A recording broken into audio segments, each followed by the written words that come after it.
ప్రస్తుతం ప్రభాస్ అభిమానులతో పాటు సినీ ప్రేక్షకుల్లో ఎక్కువగా వినిపిస్తున్న ప్రశ్న ఇదే. దర్శకుడు హను రాఘవపుడి తెరకెక్కిస్తున్న ఫౌజీ సినిమా మరో సీతారామంలా ఉండబోతుందా అనే ఆసక్తి అందరిలో ఉంది. అయితే ఇప్పటి వరకు బయటకు వచ్చిన సమాచారం ప్రకారం చూస్తే ఫౌజీని సీతారామంతో పోల్చడం పూర్తిగా సరైంది కాదు. కానీ కొన్ని ఆసక్తికరమైన పోలికలు మాత్రం ఉన్నాయి. మొదటిగా ఈ రెండు సినిమాలకు దర్శకుడు ఒకరే. హను రాఘవపుడి తన సినిమాల్లో భావోద్వేగాలు ఎంతో అందంగా చూపిస్తారు. సీతారామన్ సినిమాలో ప్రేమ, త్యాగం, దేశభక్తిని అద్భుతంగా మేళవించి ప్రేక్షకుల హృదయాలు గెలుచుకున్నారు. అందుకే ఇప్పుడు ఫౌజీపై కూడా భారీ అంచనాలు ఏర్పడ్డాయి. అయితే కథ విషయానికి వస్తే రెండు సినిమాలు పూర్తిగా భిన్నంగా కనిపిస్తున్నాయి. సీతారామంలో ప్రేమ కథే ప్రధాన ఆకర్షణ. యుద్ధ నేపథ్యం ఉన్నప్పటికీ కథ మొత్తం ప్రేమ చుట్టూనే తిరుగుతుంది. కానీ ఫౌజీలో ప్రధానంగా ఒక సైనికుడి జీవితం, అతని పోరాటం, దేశభక్తి, చారిత్రక సంఘటనలు ప్రధానంగా ఉండబోతున్నాయని తెలుస్తోంది.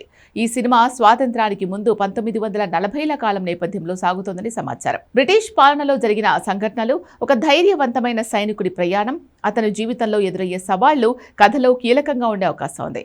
ప్రేమ కథ కూడా ఉండొచ్చు, కానీ అది కథలో ఒక భాగంగా మాత్రమే కనిపించే అవకాశం ఉంది. ప్రభాస్ కూడా ఈ సినిమాలో ఇప్పటి వరకు కనిపించని కొత్త లుక్లో కనిపించనున్నారని వార్తలు వస్తున్నాయి. భారీ యాక్షన్తో పాటు హను రాఘవపుడి ప్రత్యేకమైన భావోద్వేగ కథనాన్ని కూడా ఇందులో చూపించే ప్రయత్నం చేస్తున్నారని సినీ వర్గాలు చెప్తున్నాయి. అందుకే ఫౌజీని సీతారామం పార్ట్ 2గా భావించడం కంటే అదే దర్శకుడి నుంచి వస్తున్న మరో కొత్త విభిన్నమైన పీరియడ్ డ్రామాగా చూడడం మంచిదే.